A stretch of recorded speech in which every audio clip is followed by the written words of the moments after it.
Hello there, welcome so much to TAP. I am nervous. I get nervous a little bit every time because I'm like, am I ready to talk about this theme? As I've shared before, it's just like a bunch of notes in this topic that I want to address and dive into.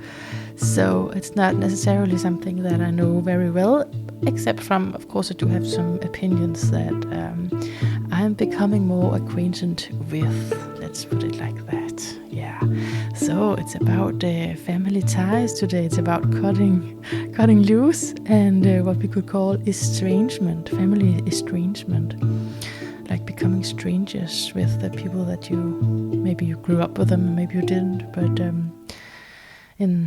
who's biologically related to you anyway. So, but as you know, this first part is circling back, so it's gonna take a while. I just want to let that out there, so you know that it's gonna be a while until we get to the actual theme of today, to the new theme, because I feel like it's the best way to do these talks, that I get to go back to what we were talking about last time, and then going into a new topic. So it's not that it has not started yet. It just starts with circling back. Okay. So last chapter was on sacred prostitution. I think it ended up being on that theme. We kind of figured it out a little bit during while I was speaking. I was really reflecting on some years in my life that during and right after, was busy condemning. I really condemned it. I felt so conflicted because having sex with strangers in a loving and intimate and actually not that dissociated way, it seemed natural to me. And when I say not dissociated, it wasn't my private loving self at play. So I did use the strategy of leaving myself to some extent, yeah, but I hope you can relate to this. For me, I can still be somewhere in a spiritual sense. It's not like I'm giving this as a recommendation at all. In the long run, it's no way to live, not at all. Because it is bypassing your deeper needs and deeper nature. But to facilitate pleasure for someone else, in that sphere, it becomes an ability. It's like when you're teaching and you're holding space. And in those years, I was facilitating pleasure for someone else. And of course, I was, again, conflicted internally, as this, being a prostitute was like the worst case scenario when I was brought up to imagine. I never imagined it for myself, being a whore. But on the other hand, it seemed like when I actually did it, I was able to be really present to the other person's experience and feel like I added something of value, even if just for that one night. So, and besides, when I speak about this topic and I'm trying, I think I said something to the extent last time that I'm not trying to justify myself here, and that's like, I really don't hope that it sounds like that, because I have been in that position where I felt I had to justify myself. So it's telling my story, but without trying to convince anyone if it was a good thing or bad thing, like all of those judgments. It's actually quite irrelevant, but I do have some truth to share that are mine now, that at least for now they are probably gonna change. Hopefully. There's a natural change going on always, right? And that's a healthy thing. You especially realize that when you've left a religion, you realize that changing opinions is a good thing. It's a sign that you're actually growing. Anyway, when I talk about this issue, and I do get into some kind of debate, or I want to just philosophically reflect upon it with people rather than just saying, okay, prostitute, of course that's for stupid people. Just, okay, let's let's see if there's more to this. Then I'll say something like, are you totally true to yourself when you do your day job? And I know that some people are going to say, yeah, I'm self-employed. Yeah, I own the company or something. And they have great jobs, right? But I'm pretty sure, even though I'm not great with the statistics or anything, I'm pretty sure that most people still who have an ordinary job, they also are very motivated by getting paid. Because you use all your energy there, and if you could choose freely, probably you would do something else, right? Otherwise, I'm starting to think that there must be something we need to look at if what you really wanted to do was the day job, if you didn't even get money for it. Anyway, I mean, I often think that it must be easy to have a job and keep the job, which has never been easy for me, by the way. I think it's easy if you are completely dissociated and don't react to your own truth at all.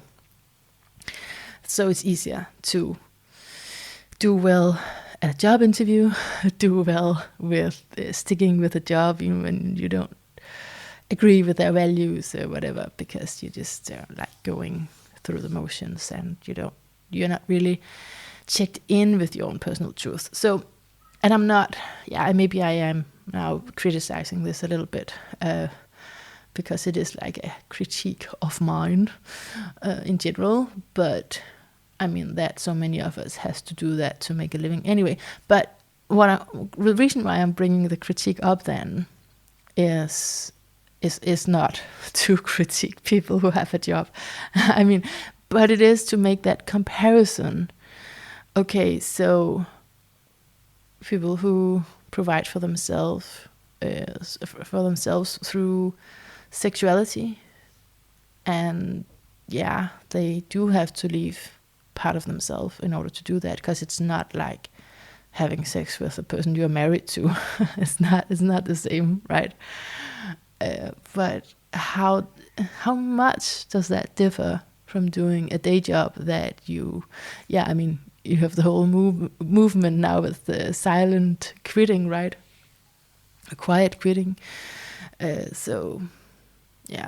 I'm not sure it differs that much if we look at it very from a rational place. But then I do know there's all of these energies and your private sphere, and so today I know that right and wrong are social constructs, and that's why I do quite enjoy if we could go into it and like exchange philosophical views around this and that without coming to any clear answer, because it's just interesting.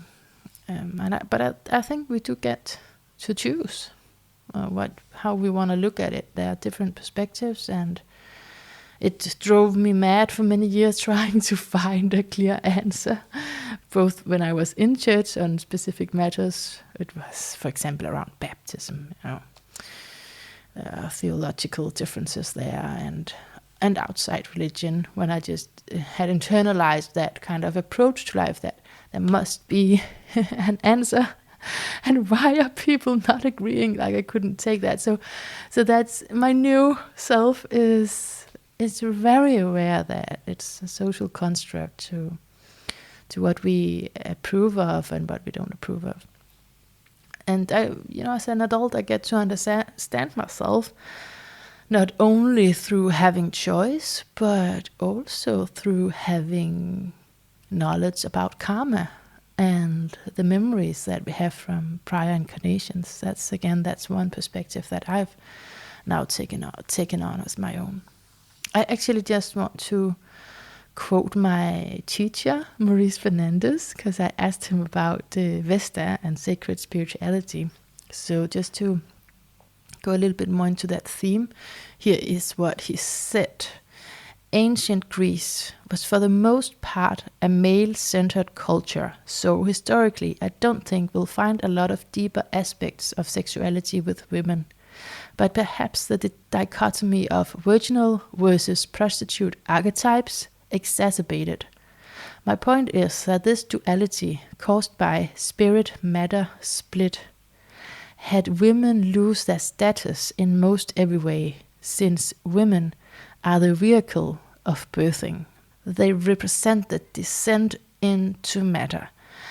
But the Vestal women, virgins protecting the fire, may capture the original fusion of being both priestesses and sexually empowered as initiators and healers.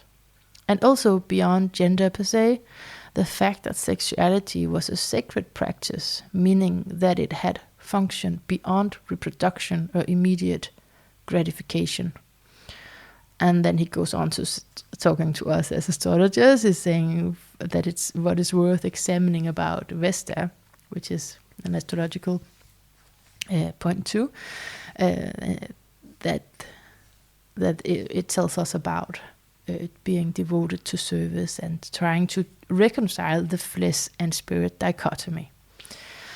So yeah, but I've actually found, I was just gonna say that it's been hard to find that much just Googling, and I don't know if you share this experience with me that now Google is not what it used to be. Maybe I'm just seeing it differently, but now it's like, okay, there's like 1,000 people who paid to come on top when I Google something, and they are paying because they want me to buy their stuff, and it's actually not what I'm looking for. I was looking for like an old book, and that's not what comes up when I Google it.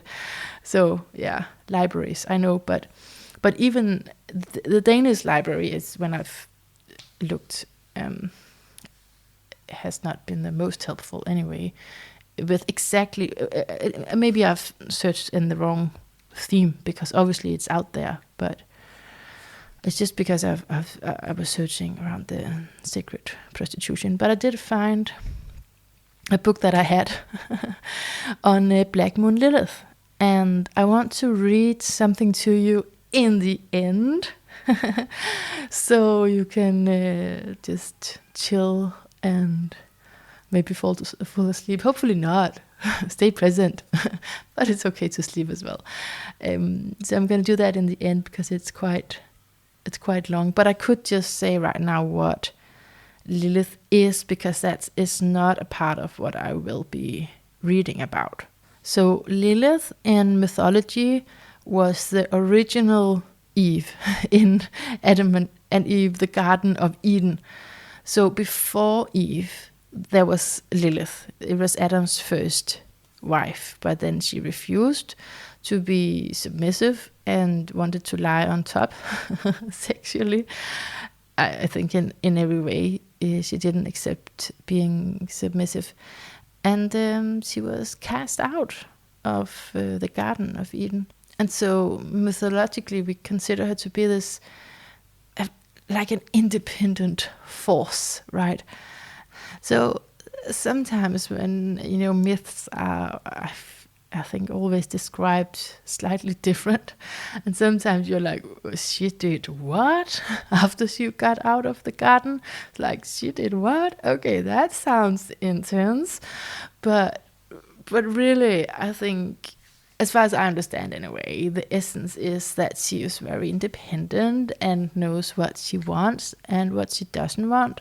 And she was considered to be a witch, and so that's why in the myth, like, I guess we can use it however we want, but like the writers that I relate to, and also it's what I use astrologically, because Lilith relates to Black Moon Lilith. It's not about killing babies or being this horrible woman figure having sex with everyone and wanting. Yeah, I mean, it gets pretty dark in those myths, I think, because I mean, when someone was considered a witch, they would also tell certain stories around her, right? So you have to think about that. So did they use this figure to scare people off from being unfaithful, or just standing up for yourself, really. So anyway, that's a little background of who Lilith is, and then we will dive into a text later that touches on, I think, a few things of what we're talking about. We have some unfinished business from last time because I had this brilliant idea that it was bigger than I thought, but yeah, that's how it goes.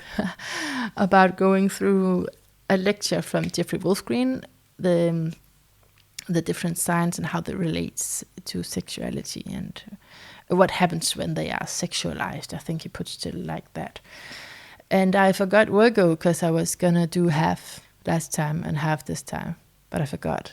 And even this time, I'm not gonna be able to go through them all. But let's go through a few and we'll just savor this, right? And do it in the next chapter. So it is a little long, but please stay. But if you like, oh, I was here for the whole family issue, then just fast forward because I'm gonna come to that. I'm gonna get to that family estrangement piece real soon. It's super important, super vulnerable, like everything I'm sharing actually, and that makes it for me so important to share. I really want to do that. So okay, but first, the reason why I'm at all mentioning this and I got the idea to go into Jeffrey Wolfgreens' lecture here and sort of paraphrasing it is because I think it's relevant to just orient sexuality into the archetypes. I mean, I did hear myself last time talking about how Gemini prefers sex toys, and so it's like, maybe this is a bit of a too superficial run through. And it's also, as Jeffrey actually says in this lecture, he says that what he's saying is actually describing the conventional sexual reality that most live in. I think that means it's because it's monogamous, but I'm not sure. So the way Jeffrey Wolfgreens explained it, and just like trying to say why I'm at all taking this up, right? The way he explains it is that we have what we can call natural law, and there's also natural sexual laws in there. And humanity started off living in and defined by natural sexual laws, which began to be repressed progressively by what we now call the patriarchy. I say that 30 times in a row. Patriarchy, there it is. Okay.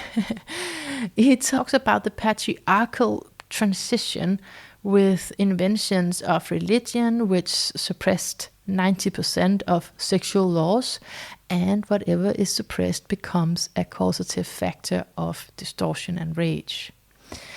So now let's go into the Virgo archetype where we stopped the last time. With the Virgo archetype, there is guilt associated with desire.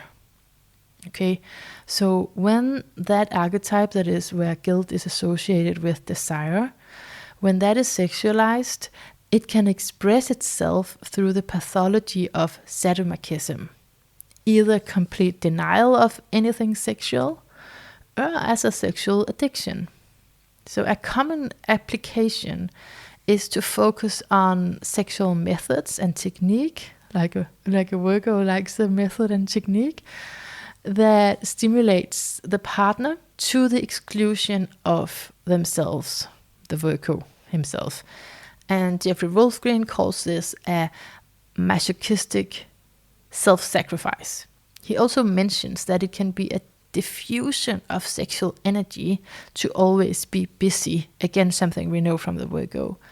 So it's due to feeling this inner lack and emptiness in the Virgo, which can lead to compensation with extreme physical intensity, as to feel full in order to replace the emptiness with something. So this extreme physical intensity, I mean, in a sex life, right, can actually be is due to an inner emptiness. But it can also lead to the other one, like I said, an asexual orientation, because of the underlying fear of sexuality, of being contaminated. And this is when then Virgos will make these lists of things to do to avoid what is going on. This is what Jeffrey is explaining in this context, right? So the healthier thing is to accept one's own desire and then to remove that guilt and thereby the sadomasochism. So that's Virgo. Okay, Libra.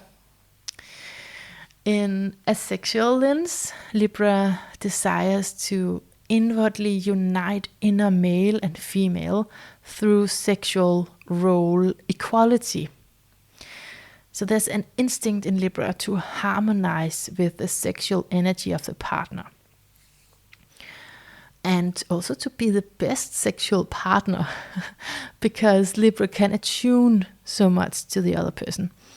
So this reflects Libra's desire to give. Now, unconsciously, Libra creates this dependency on that partner for them. The reason is Libra's need to feel secure. So the sexual needs of the Libra person is not met, but the need for security is met. And now in Libra, there is a desire to initiate a diversity of relationships with many types of people, because this stimulates Libra's desire to expand conscious horizon, right?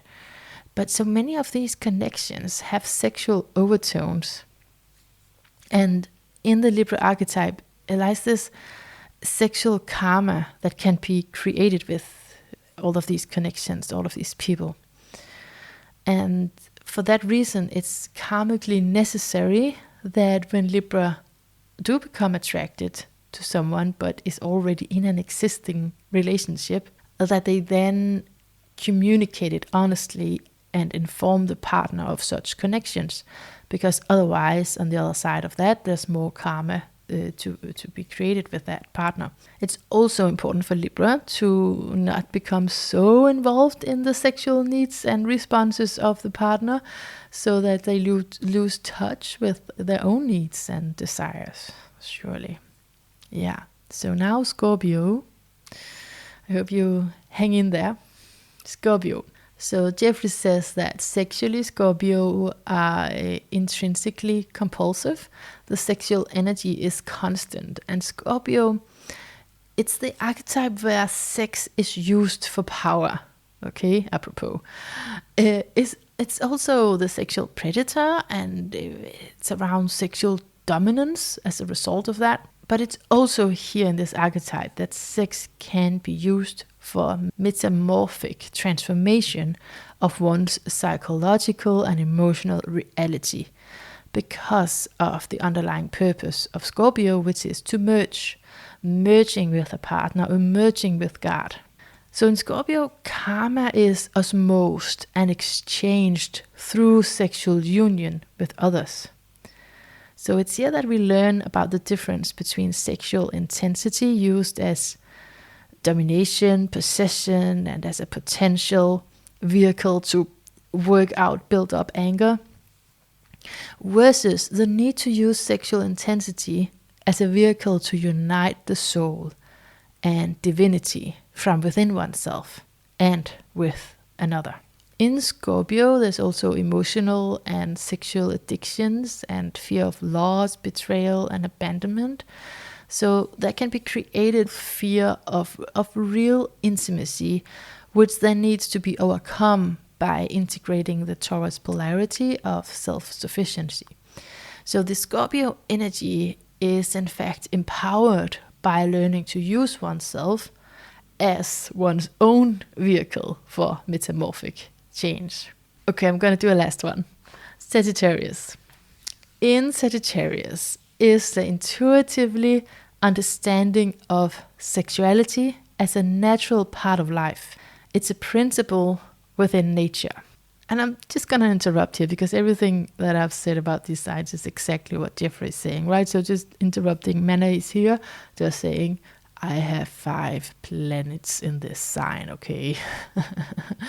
I'll do a battle with you anytime, because I got more than most people, but of course maybe you could. So in Sagittarius, there's a desire for sexual adventure, a desire for partners who are free to explore, and various sexual expressions become a vehicle in which the soul understands the larger connections to life itself. Okay, so through various sexual expressions, the soul will understand the larger connections to life itself. And it goes on to say that many Sagittarian souls are natural sexual teachers, in the sense of helping others understand the deeper issues within themselves that is linked with their specific sexual behavioral pattern. Now, Jeffrey says something really interesting for this theme we have explored, so I will read from page 116. It's in this book called Essays on Evolutionary Astrology. So, okay, Sagittarius involves the entire phenomenon of natural law in general, which we want to call Gaia, and therefore the issue of natural sexual laws. But again, these things can change during different times, and we have all heard that Sagittarius interacts with religion. So, how can religion have an impact on natural sexual law? Let's make a funny, stupid example. In the late 1890s in this country, there was a bizarre religion called Calvinism. Their method involved living in a community, and the way they would make these people reproduce, make babies, was the man would stand here, there now is a hole in the wall, and now here is the woman, and they would make babies this way. Now, does that sound natural to you? And does that not sound like a religion doing something funny within natural sexual law? The point is that we have the actual archetype of religion, and how religion creates moralities relative to its conceptions, and how this affects and impacts what is assumed to be correct moral behavior, including correct sexual behavior. Remembering, if a majority of people assume or agree that something is real, then that assumption is called reality. It doesn't mean it is actually real in terms of ultimate reality. Now, Sagittarius at best can operate as a sexual healer for other people. He said it. Okay, I'm going to jump a little bit because it's a long. I'm going to jump a little bit, just this last passage here. Sagittarius, in and of themselves, are not monogamous. They want sexual freedom and adventure therein. It doesn't mean they can't be monogamous. They just need a partner who can participate with them in whatever experiences they need. And they can be very passionate. And he goes on. It's quite interesting. Okay, so I'm making a promise to come back to this, because we're gonna need like the rest. We're missing the whole fourth quadrant here, so we definitely need to continue. But I just thought it might be a little bit too long. And also, I just want to interrupt myself by saying that I really would love an email saying, what do you think about it? Do you understand it? Do you think it is a mix of many things, so you don't have to say that. I know that part. It is a mix of many things, but that's just me being free. I love it. So I hope you can follow along. But if you can't, if there's some problem, you'd actually like to listen to this podcast, but there's something you would like a little bit different, I would love to hear from you, because I'm just one subjective woman, right? Okay. Moving into what feels like the most sensitive territory, actually, because I feel like whispering now, but that's not gonna do us any good, is it? I have living family members, and I'm sure we don't share. I'm absolutely sure that we don't share the same perspective. So about what has happened. So just for ethical reasons, I won't mention anyone in particular. It is my subjective experience that I'm describing, And it's not objective facts. It never is in this podcast, really. So I'm trying, because I'm like reaching out and getting different authors in. So it's just not only my own, but it's still me picking out the authors. So so you can't rely on this as pure facts, of course. But if it was like, if I were to talk more in details about who am I talking about of these family members, then we would have to have all the sides represented in this. So that's why I'm talking about the ethics here. I'm not trying to make anyone look bad, but it is my intention to share my truth. Yeah. So I have chosen the path of cutting the family ties. And one thing is changing my name into, both. I've changed my name into Manna, but also my last name, which is usually connected to the family. It's not anymore. And sometimes people will type me, call me and say, hey, are you related to this and that? I'm like, there's no way I can be, because this name is made up. It's just made up. It's got nothing to do with my biological family. But it started way before that. That's just a little thing, but it's just very noticeable for other people. But it started way before that, when I realized that they, as in my family, could never ever give me what I longed for in family relationships. I want to start with the most painful. In my upbringing, it was very black and white, and God has the answers. And the Bible says, honor your parents, right? Even when I had left the faith, I still felt I needed a therapist or someone very knowledgeable to give me permission, right, to approve of me cutting the ties. This is actually a very painful place to be, when you feel the need to do it, and you just need someone from the outside, or you tell yourself that you need someone from the outside to share this conviction, to allow you to do this. But you know what? They never did. And I'm good at seeking out people, so I've been to a diverse group of people. And the worst part is, this is what I call painful, really, is that I found some hint in them. It could be direct, or it could be very subtle, around that it was the best thing if I could make peace with my family. And there are different arguments to this. I haven't really gone through them in my mind before speaking to you. So let's see what I can think of here. I can think of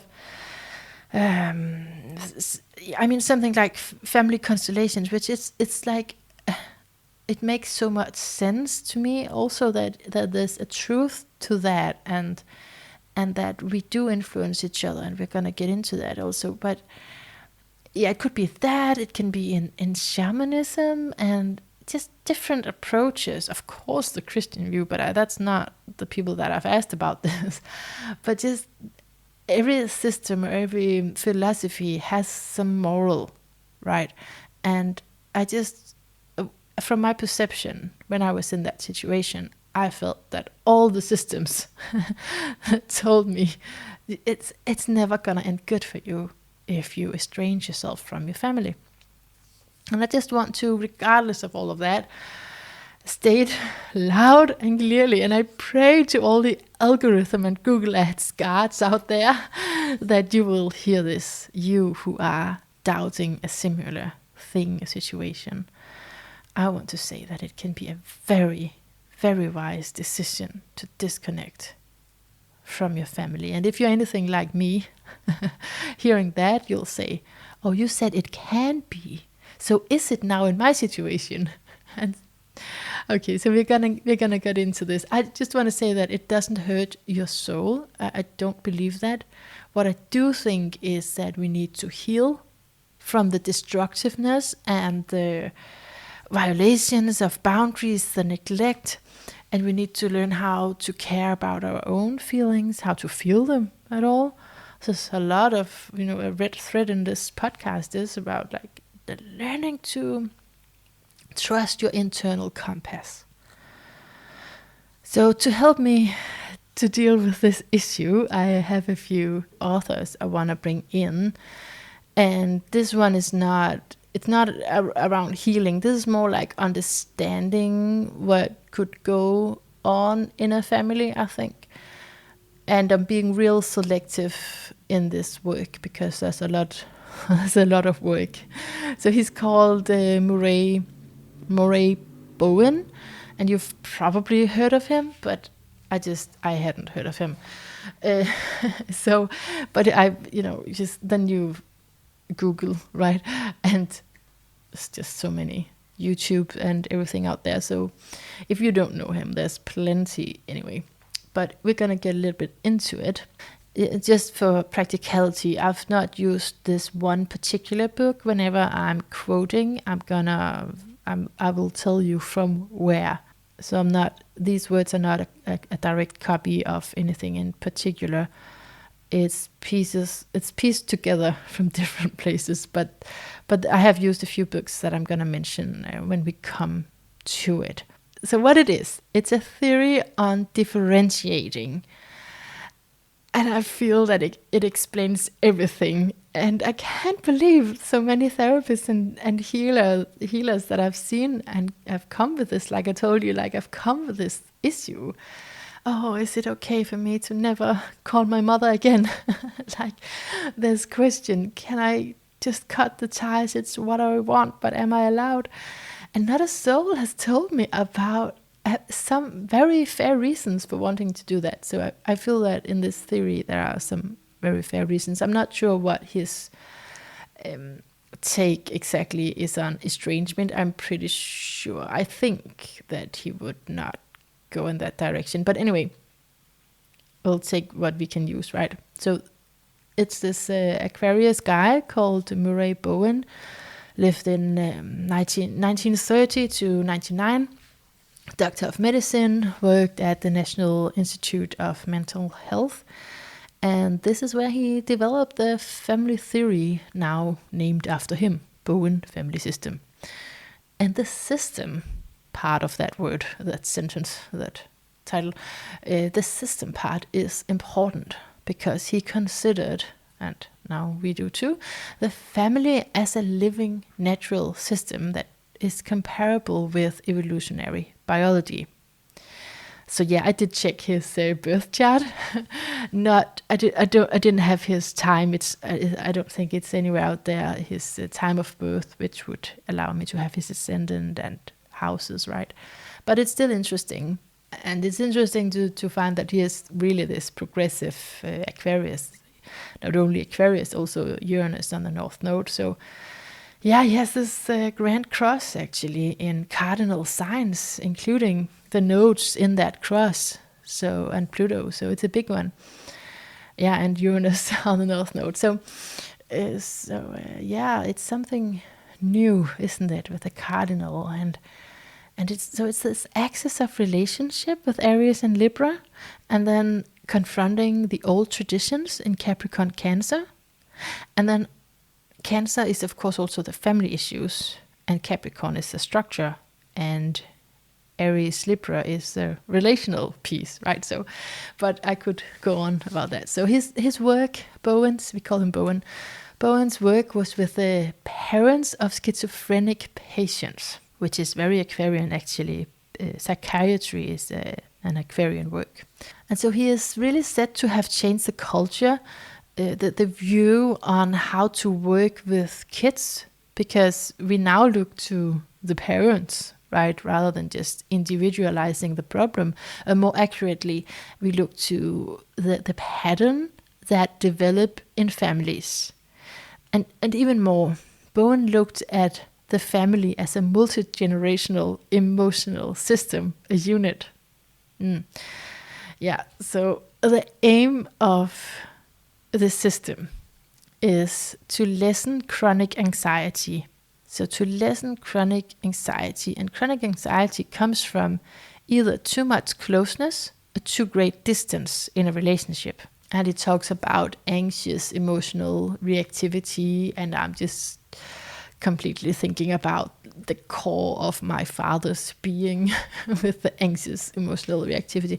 Anyway, let's go through not the full 8 concepts, but that is what I alluded to. You can just check that out on YouTube. There's many people talking about this. But I'm just gonna be real selfish and take out the things that I found most striking, right? So my favorite thing, and it's also a cornerstone concept, is called differentiation of self. Okay, differentiation of self. So he has these clinical experiences about symbiotic relationship patterns that led to a transfer of anxiety. And he observed fluidity on the order of transfer of anxiety, of weakness, of sickness, of psychosis, from one member to the other. And he says that it is a state of 2 people living and acting and being for each other, with a striking lack of definiteness in the boundaries of the problems, as well as lack of ego boundaries in the symbolic pair. That was a long sentence. I realized that. Okay, so I think it's around that it's not just this one person and then this other person. It's like the state of 2 people living and acting and being for each other. And then there's a striking lack in the boundaries. And okay, so, and he also suggests that the pair was a weak, undifferentiated fragment of a larger group, and that they lacked within themselves the strength to differentiate into 2 autonomous people. Now, it's not only closeness that's a trigger for issues, it's also distance. So he speaks of emotional divorce that is a result of alternating periods of over-closeness and over-distance, which is then settled down to the more fixed and less anxious emotional distance.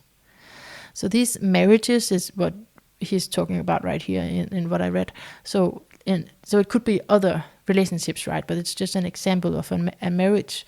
It can give a superficial appearance of closeness, but feeling and emotions is obliterated from the parental relationship.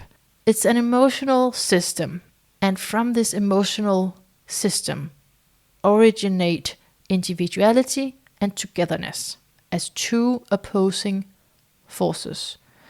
Bowen proposes that we continually respond to these 2 forces, the force of wanting to be emotionally autonomous and free from constraint of relationship, so you can pursue your own goals. And the other force is of being connected to others and to the group. When there is fusion or lack differentiation, then you are responsible for someone else's emotion. That's how it feels. And it feels like the individual can't choose for himself, set aside your own just to serve and to achieve harmony within the system. The capability of making decisions on your own is defined by differentiation. Okay, so I'm hoping I'm getting to a place where this makes sense if you haven't heard about it before. So differentiation, has a lot to do with actually making your own decisions. And I found a quote from Bowen from 1972 in a book by similar name, Differentiation of Self, the Bowen Theory.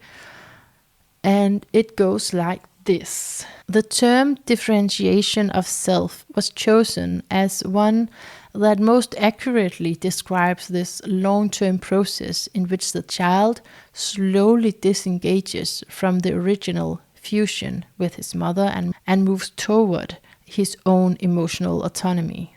It deals with the degree to which a person becomes emotionally differentiated from this parent. In a broad sense, the infant separation is slow and complicated, and at best incomplete. Right, and in this book, they go on to say that differentiation will lead to formation of self, which includes both this natural separation and also an intentional process of defining self. And you can't define yourself outside of relationship to others. We are formed in relationships. For Bowen, it was important for an individual to differ between emotional and intellectual process, but I think that's like a whole thing, so I'm just mentioning that. So, but the criteria of success, if you will, these are my words, not his, okay? If you're like, okay, this is a successful differentiation, that is when you can be an individual and also at the same time function in the group. And I hope you realize how Aquarius this wisdom is. I'm just saying. So Aquarius. Okay. So you can be emotionally close to others when you are differentiated without emotional fusion, a loss of self. If you have a higher level of differentiation, then the self is solid. The self is stable but adaptive to the pressures of reality, whereas a pseudo self is over-adapting and fusing with the anxiety and wishes of others. Can you hear this in the Libra archetype, by the way? I can hear that. Yeah, Pisces. But anyway, so if you have a higher level of differentiation, then your self is solid, and the solid self is consistent. It stands against the pressure of the family, and all of this might sound familiar, right? But then in Bowen's view, the solid self is formed over multiple generations, like I mentioned before, right? There's something about this multiple generation that makes this quite big. It's not, I mean, it's really not focused on the individual in that sense, right? It's because it's a system. So, but he says that the way he assesses the individual for his or her level of differentiation is from the functional level of self as it operates through periods of stress and calm. But the real test of stability of differentiation, of stability of yourself, comes when a person is again subjected to chronic severe stress. Great. I hear that as it's your darkest times that define you. Can you stand the test? Will you be stable over time, actually? Yeah. Okay, there's one more concept of Bowens I wanted to talk about. It's all around interrelationship with Bowen, and this concept of the triangle is for Bowen an exact way of understanding the father-mother-child triangle. Rather, and this is always like with theories, like they're always opposing something, and they're going back in time, and then they're saying, that's not how it's supposed to be, this is the way. And so it's a new thing that he's bringing in because apparently there was still this reminiscent of Freud's theory of the Oedipal complex.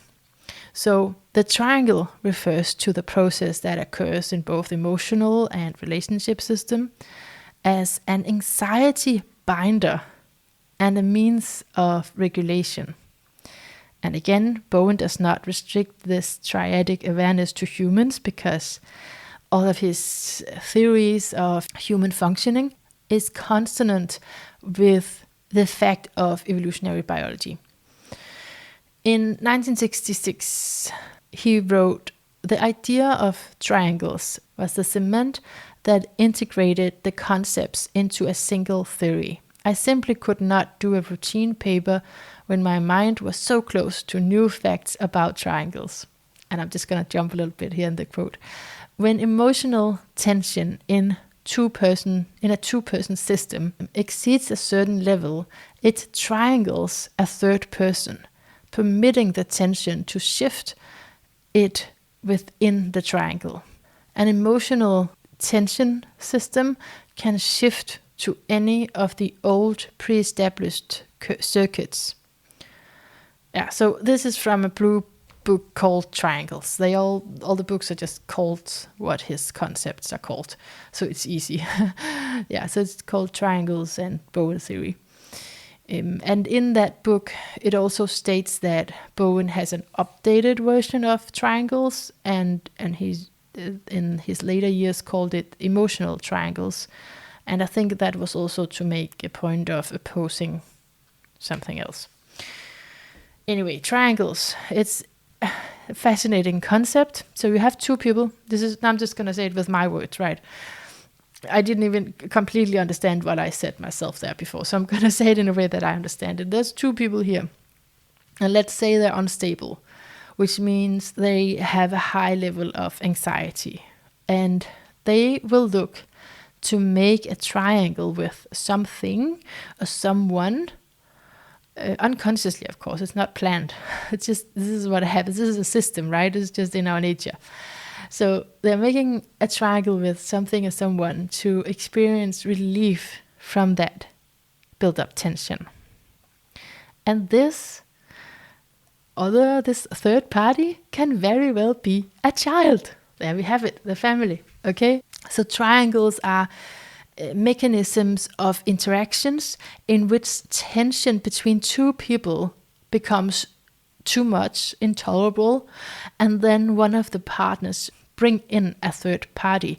Now the relationship problems between the two people will transmit itself through interlocking triangles into the child. So basically, as I see it, the child can just get a very unfortunate role because of all of this instability, all of this anxious energy that the parents are carrying, and no one realizes any of this. So that's why it looks like it's something else, looks like other kind of problems. But then this is at least a theory around what is actually happening. And I think it's a very likely one. I think that's why I resonate so much with it. It's like, okay. So I'm like part of this triangle. And it's also like different, I forgot the words now, but it's different which child it is. It's like, I think, of course, that can probably change, but I'm just making it up now because I don't remember. But it's, so there's a child who's more involved in the family dynamic than other siblings, for example. So yeah, it's so familiar to me, which is why I'm definitely gonna dive more into that, this theory, because I mean, my parents together, they had the worst relationship, the worst marriage. Yeah, it's so difficult because I'm like, this is my truth, right? But as a child, I of course wasn't sure. My mother would come crying to me when I was little, and she would share how much she wanted to leave my father, but that she somehow could not, and it was so unfortunate for her, and I was trying to make her feel better. And then they would make up, my parents, and they would tell me everything is great, and I'm the one making up problems. And I mean, this would repeat many times, which is why I remember it. I remember the confusion of looking at them holding hands in front of me, like looking at me holding hands very stiff, just to like tell me, okay, this. And they actually said this directly. They said, we have a great relationship. You're making this up. What are you talking about? Of course, we are always together. Okay, whatever. And I would retrieve to my room to eat candy or something, because that at least was more trustworthy. I don't know, like I said, what Bowen would say around cutting the family ties. I need to read more about him, about his theory in order to know that. But I do know he talks somewhere around the cutting emotional. Yeah, cutting the ties is not the same as that you're actually free from those structures because they're inside of you. And I also read something around that you can be in this system in a healthy way if there's a responsible leadership, something like that. So we would probably not agree. but I would need to read more. I'll come back to you on that one. But just taking the sorrows up front here, that I might not agree with this one either. But at this point in my life, I'm certain that not being in a relationship with them is a good thing for me. And in the next part here, I'll try to explain why.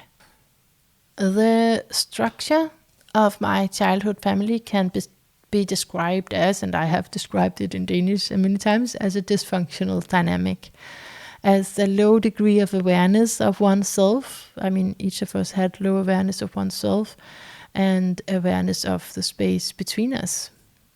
I was the family scapegoat, which means being blamed for causing trouble, but actually I know that the scapegoat is acting out the family's dysfunction, but they don't have awareness of the issues.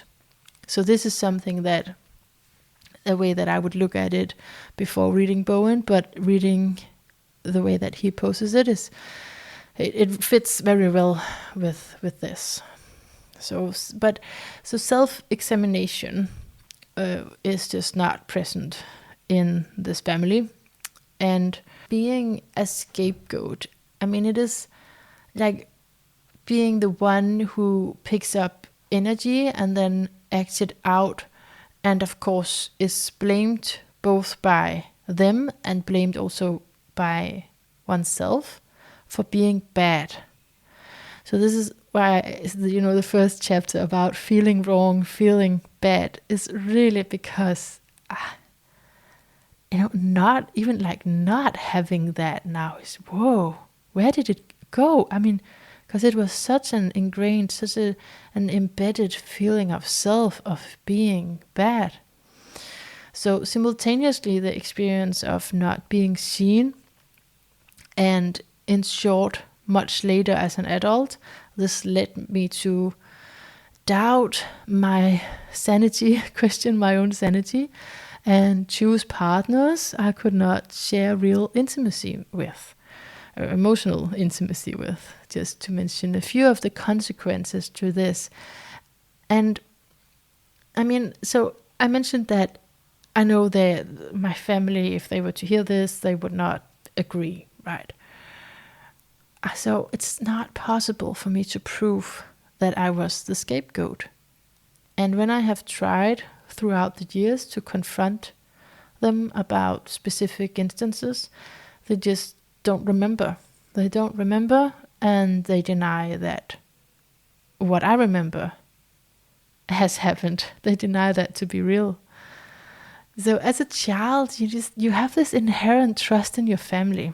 So as a child, I didn't realize the manipulation, the poor treatment, the gaslighting, which to me includes the denial of what happened. And it includes so many subtle communications that I got as a child. Like, this is predominantly my mother who would say these things, as I know it, because I mean, my father would say it was just so violent that it wasn't subtle. Okay, so it was just way out there, like you're the devil and stuff like that. But my mother would, like, on an everyday basis say something like, don't carry a grudge, get over it, you're being cruel. Say that when I was sticking up for myself somehow. A classic one is, you're overdoing it, you're overreacting. And when do someone say that? That's when someone is showing feelings, right? And yeah, just normal. This quotation marks, like normal. It's not supposed to be normal, but just like these sentences that I've heard for so many times. It's enough. I'm your mother. Okay, come on. You make things up. That's a big one, actually. You make things up, and I don't know why you do that. You make things up, and I don't know why you do that. So in that was also insinuating some kind of mental illness. So today I do view that as psychological abuse and neglect. And I know that for many, including myself, not very long ago, I felt, okay, that's a little bit pushing it, isn't it? That's a lot to call it psychological abuse and neglect. And of course, I can share bigger events, and I have in this podcast in prior episodes, right? There are bigger events, but I really want to put the light on the subtle stuff too, because it's the subtle psychological abuse, because I will call it that now, which make trauma hard to get a handle on, because you question it, you're doubting yourself. But yeah, as a child, this is all you know. So it's when you are a little older than this start, but the consequences are right there also as a child. And so at the time I experienced my own shutdown as normal, and the suicide thoughts, and later what I would call suicide ideation. I would view all of that as my own emotional instability. Yeah, of course, even though Bowen was changing the times, changing the culturally view on this, his work was nowhere near where I grew up. It was definitely seen as an individual problem if you had suicide thoughts.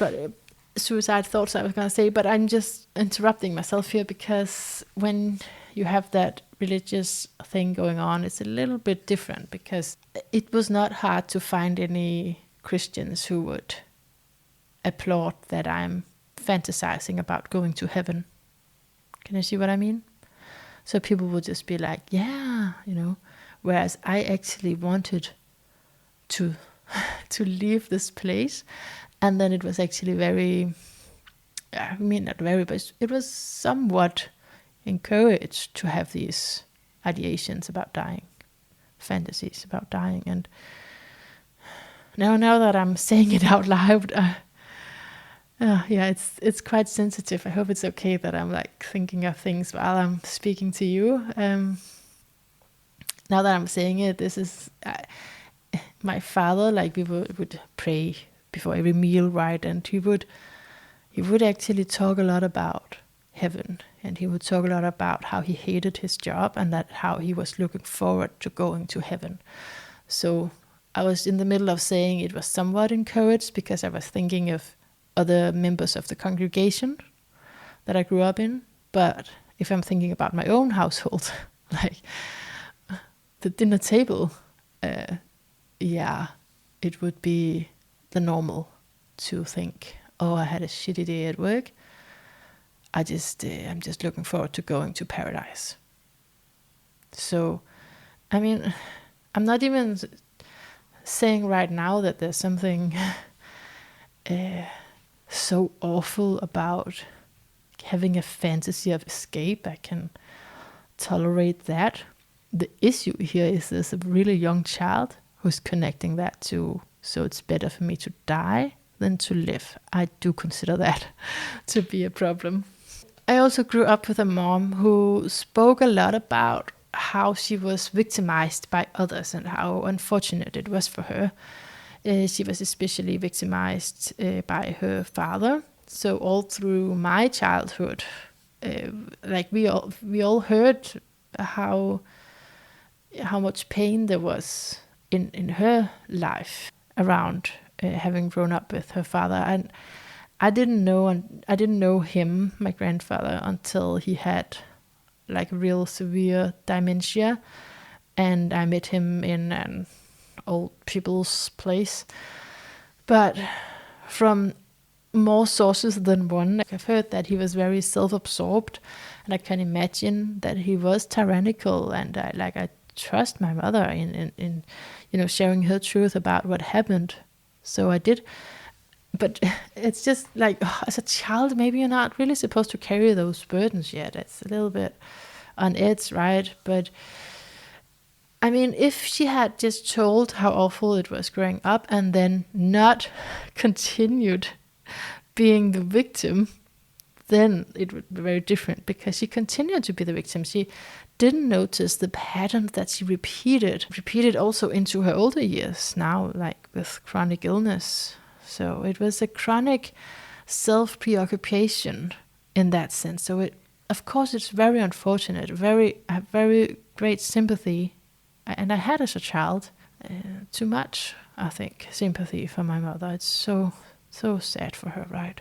But I do see it now as a self-preoccupation, even though that she didn't feel that way, because she needed my emotional validation, to put it like that. So like when we talk about narcissism as someone who's filled up by your own stuff, usually you think someone who's really strong and beautiful or something. But she was, so it was in that other sense. It's when you can also be, you can take up a lot of space when you're sad, right? And when you have many needs around emotional validation. So this taught me to dismiss my own needs, dismiss my own feelings and sensitivities because of her invasiveness, the invasiveness of her needs. And so when I speak of manipulation, it's because of that this is done. I'm repeating myself, I know, but it's so important. Like this is done in subtle ways. And to this day, I don't have any clues about what part were unconscious on her behalf, what was strategic. Like, did she do this because she had an agenda? Or did she just live out these unconscious patterns? And we can talk more about this in a chapter I'm going to do at some point around gaslighting. I really want to just tune into that. But just mentioning this because it's this context of needing to burn the bridges. So this is really where I want to go with this. This is really my main focus here, is to say, it's okay to burn bridges. So I'm not talking about, like I mentioned in the beginning, that there's a lot of healing work for yourself, but like I'm also healing the dynamic. I attempted that so many times throughout the years, and I've never experienced that my mother had the capacity to understand her own problems, because it would end up in tears or denial. And I've never experienced that she even had an interest in gaining insights, or even accepting my reality. Okay, so let's say that this is all in my head, okay, because I don't want to rule anything out. Yeah, I do want to rule some things out, otherwise I'm going to be overwhelmed. But let's just say I perceive this, there's nothing to it in reality. So even if that is the case, would you not, as a mother, be curious to listen to it? Would you not just have some openness to hearing your child speak from her heart? So what I think is that religion has kept my mom from any real change, because what would happen is that my truth would be twisted to somehow go against the word of God. As a child, I believed the lie. I believed the deficit was all me. But the older version of me, just could not confront her. Yeah, because, I saw a very vulnerable mother. How could I expect her to have the capacity for my pain, or just accept me as I was, or accept my reality as I was? I perceived of her as being weak. And I'm not even sure if I'm saying it should say it in present time or past tense, because it's both actually. But so, however, it was happening in real time with the manipulation some years ago, with my mom going to my ex-husband and going to my closest friends behind my back, trying to make them an ally. And so I did confront her on that actually several times. I just said that it was too hard to confront her with most things, but when it's like my friend will write me, this is weird, your mom is texting and she's like undermining your credibility, what's going on? So I had to say something, because that's just, I couldn't understand what was going on. And then my mom would not remember. And she would say, I have not. I have not done that. I don't remember. I don't know what this is about. And she would draw up things from many, many years ago and mix it all together. So I'm like, I cannot argue with this because it's not making any sense. So, and when she would do something like that again, the conversation would somehow provoke guilt in me. Guilt for trying to be understood, because she's so burdened, and maybe it's true that she cannot even separate all of these memories from something that happened, mixing up something that happened 20 years ago to something that happened yesterday. And so it seems the pain is reserved for her. And even if it didn't happen with all the memories getting mixed together, if it was something else, not about just something else, then still she's not shown me, at least, that she's able to take criticism without it triggering a very deep wound around her right to live. Do you know this kind of reaction? Like someone just falling into helplessness if you're questioning them, if you're challenging them a little bit, then it's like, okay. So she's always cried a lot and taken up a lot of space. I don't know if she's like completely just strategic and narcissistic. I don't think so. And then the other one is just that she's really messed up herself. So and it could be this one and the same thing, right? So anyway, I'm not gonna go through all my family members like this. I'm just saying that this is one piece to it. It doesn't get any better with my father, who was quick to anger. I talked about him, I think, last time or the time before that. And what I think is really, okay, yeah, cutting the ties, but to what? To a very poor family bond anyway. So that's the whole realization, going for a while there between hoping that it will be better and then also realizing, but it's actually not. And it's never really been what I was searching for. Now, all of these experiences that I had, well, I was going to say on the inside, but it seemed also connected to outside events, right? It's just that I was accused by my brothers, 2 older brothers, of being spoiled. And it was such a big challenge in my mind, because I guess I could see something around the sort of getting attention, but how could they see someone who was as spoiled, meaning getting more than them, when I really felt deprived, when I really felt minimized, insecure, and that's where I think this whole Bowens triangle makes so much sense to me, because then that person, that child who's the most entangled, who's the most in the drama of the parents, the parents' shit just got transferred into my system, and now I'm acting it out, and now I'm the problem, and then we can all agree about that, because the parents agree that I'm acting up. I'm agreeing that I'm certainly not doing God's will, and I see that, and my brothers agree that I'm the problem child coming there, making all of this disturbances. So we did have that in common, but not the best thing to agree upon, I think. So as a young adult, I really struggled with unconsciously continuing to blame myself. I mean, had I known that was, I don't know, I mean, did I know that I was blaming myself? Partly because it's part of the religion, again, to actually look out for your sins. So part of it was conscious, and part of, I guess what was unconscious was the fact that what the environment did to me, I did to myself. That dynamic was unconscious, but it led me to seek out many different therapists and healers once I was old enough to do that, because as a child, that I actually remember saying I wanted to see a psychologist.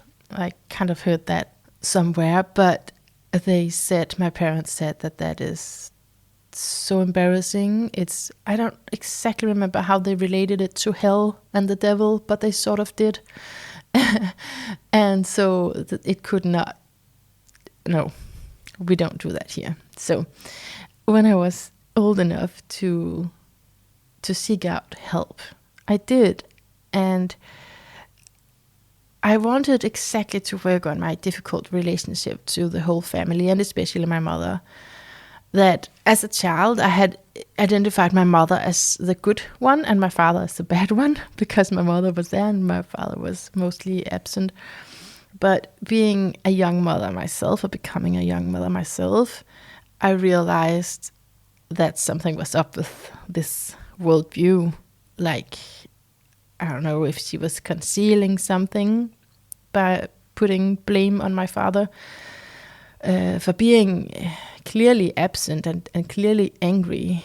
Yeah, so, but she was the one who was there, but that was not necessarily just a great thing. And certainly I didn't feel that she actually saw who I was. So it had somehow made me feel trapped in her view of me, of her needs in me. And so, yeah, so as a young adult, I did try to separate from that, going to these different healers. I felt, this is a long time ago, right? It was when I was expecting my daughter, who's now 13. I remember I felt this lifeless state and so trapped in old negative self-image and just this experience of not being valuable. So, and I want to say that I did, of course, find some help, but it didn't exactly feel like help at that point. I think I just had to go through a lot on my own, and maybe experiencing this disappointment that I had in my parents and experiencing that also through therapy, projecting that onto therapists. I think that might have been part of the process for me. Now, just a little, it's not really a quote, but I just want to allude to something in a book called You're Not Crazy, It's Your Mother. I just feel like, oh, I have to read that one. The author is called Danu Morrigan, and she speaks of two types of narcissistic mothers. There's the ignoring mother or the engulfing. Engulfing meaning, at least what I interpret, right? Somehow over-immersed. Yeah. And so I felt, when I read that, I was like, I have one of each. I mean, my mom shifted between the two. The first one with the ignoring type of narcissistic mother, I recognize that from punishment, like a method of punishment. It has been to be cast out by silence, really. And the second category with engulfing, I mean, for me it would be that she would, for example, share inappropriate information with me as a young child, and this behavior really extended into my motherhood. I mean, while I'm saying this, I'm like, I wonder if this is what it is, but at least it has inspired these thoughts. Maybe engulfing is slightly different, but I guess it could also be this, that just this boundaryless way of being. So in my motherhood, my mother would tell my kids that I would go to hell, and they should listen to her, listen to God, and on a practical level, you just give them food that I've told them not to eat and stuff like that. So all of these struggles, right? So I would tuck my kids in at night, and they would say, "Mom, I'm so sad you're not gonna be with us in heaven," Yeah, in this period, I did have to confront her. I had moved close to her because I was alone with the kids, and I had already estranged in a way, but I was like, oh, I surrender, I come back, I need help with these kids, I can't do it on my own. But it was absolutely not a good experience, and I quickly moved again because it was not proper help. But so in that period I did confront her, and she couldn't remember. She didn't think it was a problem, or she started to cry. So again, there's no equal communication about it. Okay, so gonna try and move into some theory, and before we do that, just to sum up with Bowen here, it's important to keep the balance of togetherness and separateness, balancing these two life forces, togetherness and separateness. And when we are differentiated, then we are capable of separating our emotions from family members, and we are able to respond to anxiety with logical reasoning, autonomous decision making, and we know that emotional dependency, bringing a heightened awareness of any sign of potential rejection, is actually making the relationship more susceptible to estrangement. Okay? So I don't think I said that point before, so it's not really a sum up. It's more like an addition. So when there's so much emotional dependency, it's just possible that you're gonna need that distance later on. So I'm already starting to quote Kylie Aguilias. She has written Family Estrangement, A Matter of Perspective. And I'm like halfway through the book, so I'm gonna talk about that, and then probably in the next circling back, I'm gonna continue a little bit with what I learned, because I've stumbled across a lot of books in researching this, and I mean, again, this is my complete subjective experience. Take it for what it is, but I don't think there's a great number of books out there that are really good, because they have this moralizing component to them that, again, it's better if you don't cut the ties or something like that, just something really idiotic. So this book I actually like. Maybe in the end I'm gonna be disappointed, who knows? But so far so good. It's really informative. So, definition of estrangement. This is from her book. It originates from two Latin terms: extraneare, which means treat as a stranger, and extraneous, which means not belonging to the family. And Kylie then goes on to define family estrangement as the condition of being physically or emotionally distant from one or more family members, either by choice or at the request or decision of the other. It is generally enacted to reduce implicit or explicit conflict, anxiety, or tension between the parties. It is characterized by a lack of trust and emotional intimacy, disparate values, and a belief that resolution is highly unlikely, unnecessary, or impossible.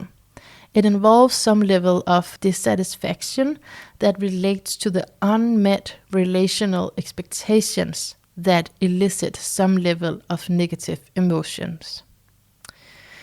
And then she differs between physical and emotional estrangement.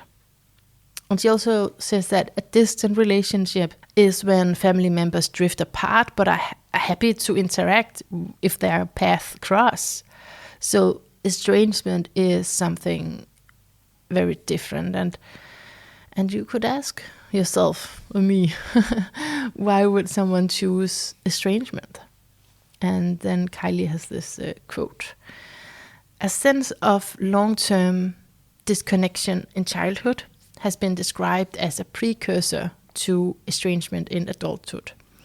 This disconnection may be characterized by a lack of attachment experiences, a feeling of not belonging to family, and a distinct lack of attention or actual presence by the parent or parents. This disconnection is often experienced as being the odd one out during adolescence and adulthood, as well as seeing things differently to one's parents, including values, beliefs, and ideas. And she says that family estrangement is larger than conflict. It's more complicated than betrayal, and it's entwined. Estrangement is entwined in perception, conflicting beliefs, values, behaviors, and goals. And in some cases, estrangement is initiated as a survival mechanism. The estranger believes estrangement is their only chance of moving forward from hurt. So if you're not used to the language, the estranger is someone like me who's choosing to say it's actually not my family anymore. I don't want them as my family. So what I did is move out when I went to boarding school, which you do around the age of 14, 15. And it actually started earlier with estrangement. But here it just got really evident and clear because I was living at that boarding school and they didn't ring me. And when I called them, they were saying, "What is it?" Like, just what is it? And like, just unable to communicate. But even before that, there had been estrangement in the sense that my big brother had left the family as he got married. So leaving, I'm here talking about physical, right? But okay, so I was 13, 14 years old when he left for the last time. He had left. He had gone away before that because he had been in the military. So he had moved out for a few years before that.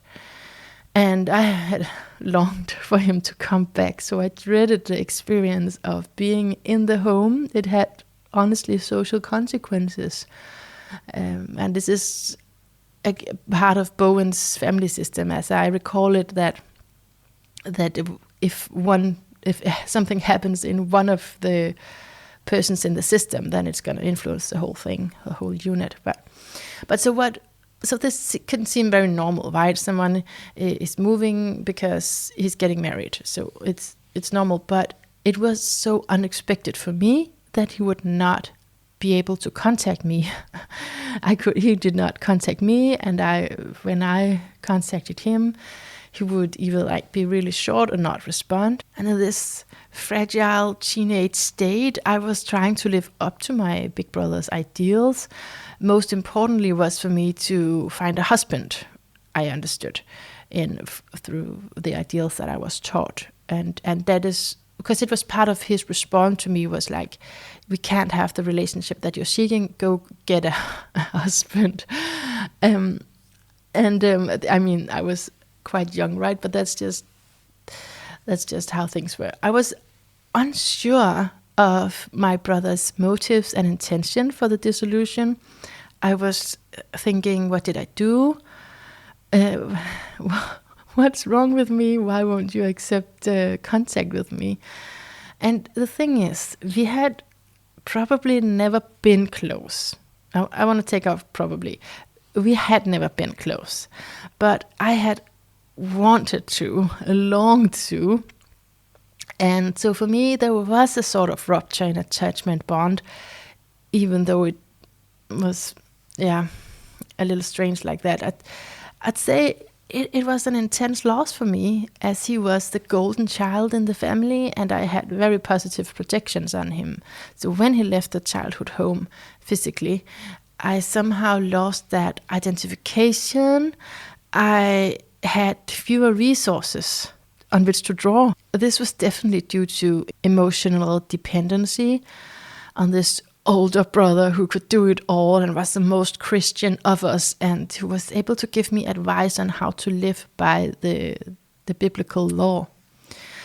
And also this part about his presence, who settled the tension at home a little bit. And now, so this was not two people being sad to miss each other.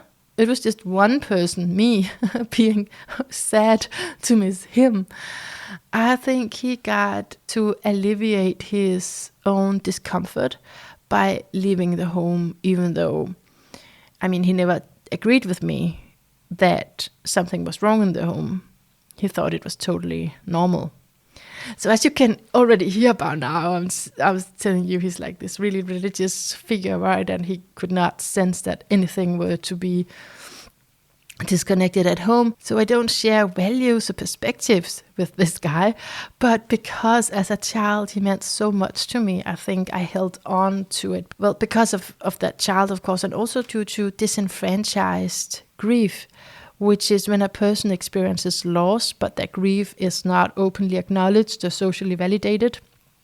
I was so little, and I was just told that, oh, that this is what happens at our, when there's an age gap between siblings. So this is what happens.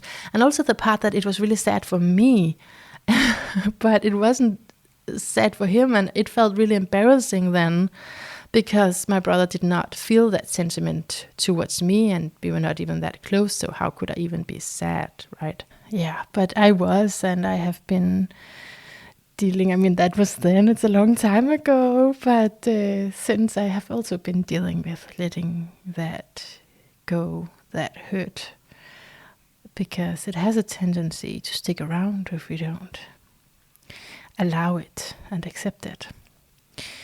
So, but back to the story here, or the pieces of stories. I did stay at my parents' for a summer after I had moved out, because right after boarding school, I did different things where I lived other places. So, but I did stay for one summer while I was working. But I regretted it, because there was so much friction, yelling, and I felt pulled into all of that again. And one of the indicators of being too fused, too enmeshed, is when you adopt and live out a family belief. So these are one of the criteria in the Bowens, in something I read in the Bowens system there. But and I totally did that. I totally lived out a family belief, the religious one. I was very fundamentalist and Christian, and the thing is, it did not save me, which I think it was intended to, actually, becoming a zealot, becoming a radical. It didn't save me from what was also going on. I'm not sure what is the causative factor for what here, but at least there was also this going on, a long-term disconnection from the family, feeling like I don't belong, being told directly that I was no good, of course. That did not help with that either. That was when my father would have these outbursts, especially. And yeah, I also spent a few nights there when I was older, when I was expecting my first child. I was 21. And I had a hypomeresis, like a constant nausea, not just in the beginning 3 months, like the whole time. It was very intense.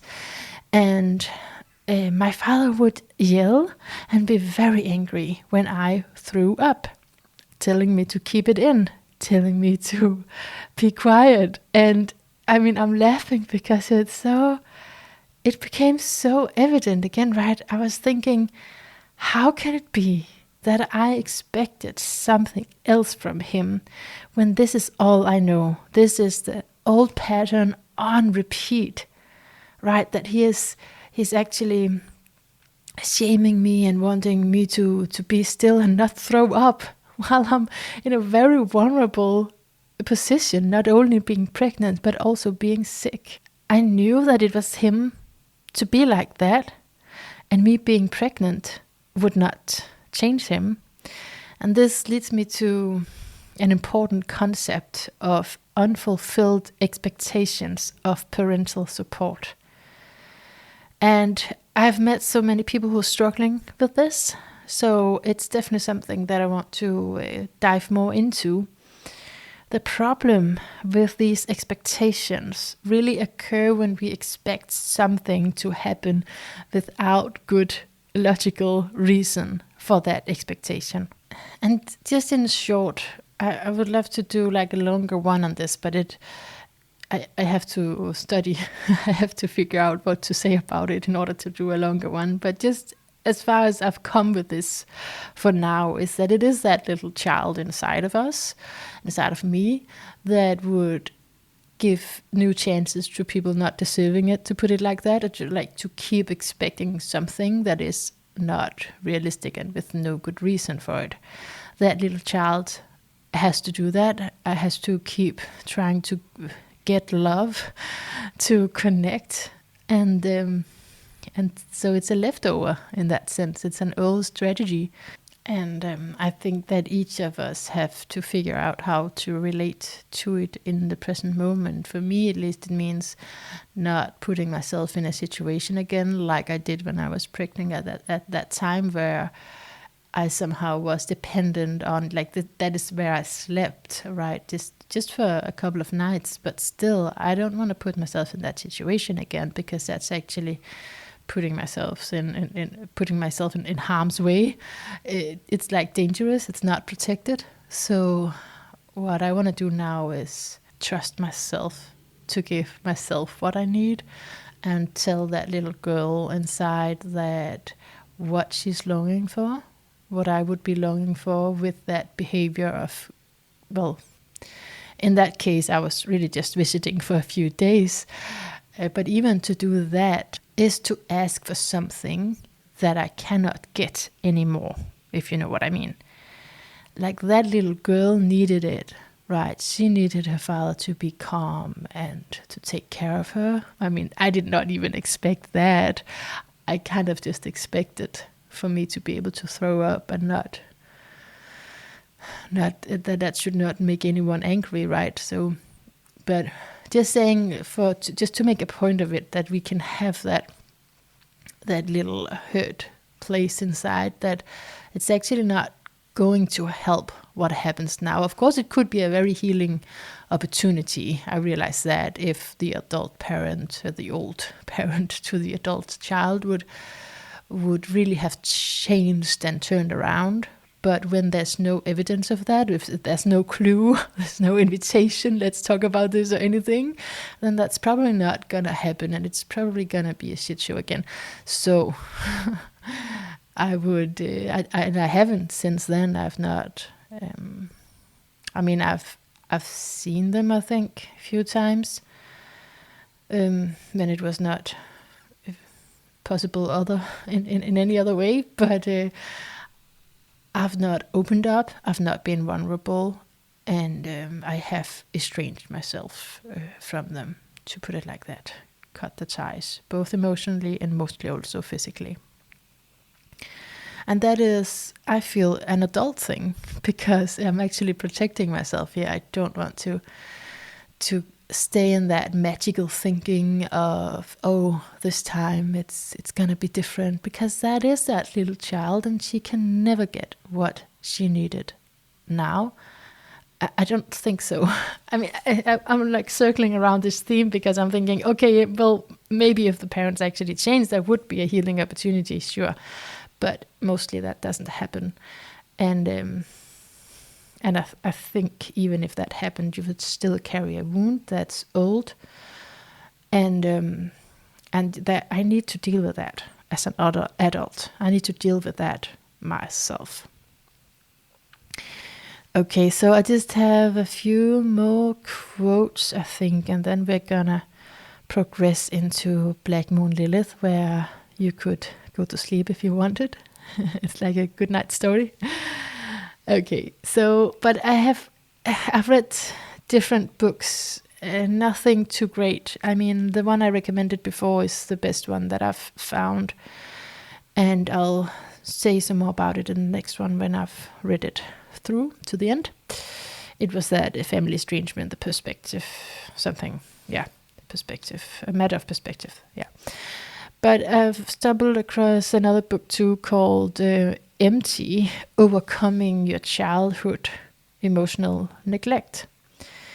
And I was like, I really want to use a quote here, because I feel like the intention is so good, but it's not that much of a quotable book really. But I've found something here that is important to say in an episode like this, when we are talking about parents who potentially abuse children, because it can be very, very well intended and still end up as neglect. So the writer Jonas Webb, PhD, she says, the truth is that to love a child is a very different thing from being in tune with your child. That is so important. The truth is that to love your child, it's very is a very different thing from being in tune with your child. For healthy development, loving a child isn't enough. For a parent to be in tune with that child, he must be a person who is aware of and understands emotions in general. He must be observant so that he can see what his child can and can't do. So that is quotable. that is a very, very good observation here. The understanding, I totally agree with it, and I even felt, like sent back to situations where my parents would not realize where I was at and what I could and could not do. And of course, it's not been easy for me to be a parent as well. I wish that I had just, I'm gonna do the complete opposite, but that's for another episode. Now, I wanna end up with, this is a quote from the Family Estrangement book. She says, "There are times when reconciliation is not appropriate." Yay! Someone agrees with me. I'm so happy. Should we just say that one more time? There are times when reconciliation is not appropriate. The very personal decision to estrange or attempt some form of reconciliation is one that should always be respected. So let's do that. Let's respect each other's choices on that behalf. Now, the bottom line is, there is a good reason for making the decisions that you do. And I'll tell you, in my case, it was not an impulsive decision, more like a gradual one. And it was after many years of both trying to reconcile and feeling guilty, a lot of guilt for not visiting, for not helping my mother enough. And I have also done, I think I mentioned that, the family constellations work, and I really showed up at my mom's with no expectations and just wanting to thank her for given me life, because that is where gratitude could go to. And so, I think I've tried throughout the years to be true to what I've learned, and yet also I've also felt all the time that I can't. That I felt drained afterwards. I don't really want to be together with her or with anyone. It's not doing anything great. I mean, right now, it's on the level of I'll take a photo once in a while of something, and I'll send her, there's a lake close by here with ducks. And I just sometimes I'm so fascinated by it. I'm like, wow.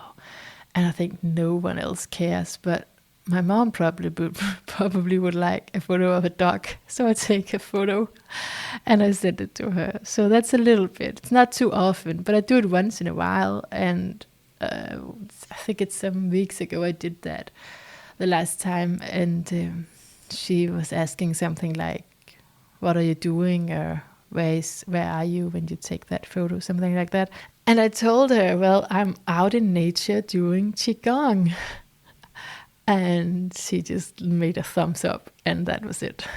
Because, of course, she does not agree to do something like Qigong, because that's the work of the devil and all of that. So what I'm saying here is just, well, first of all, trust yourself, and if it's another person, trust that there is a good reason. So trust yourself for making the decision, and trust someone else who's done it. And also, when I'm saying cutting the ties doesn't mean you have to excommunicate people. It's just a decision of that's actually not your primary family, and you're not. Well, for me, I shouldn't speak on behalf of anyone else. For me, it's I'm not joining if there shouldn't be any party in the family or something. I would not join. And I'll not show up for anything at all. And I'll not be in contact in general. But, I have an open heart. And I want to, that there's a door open, of course.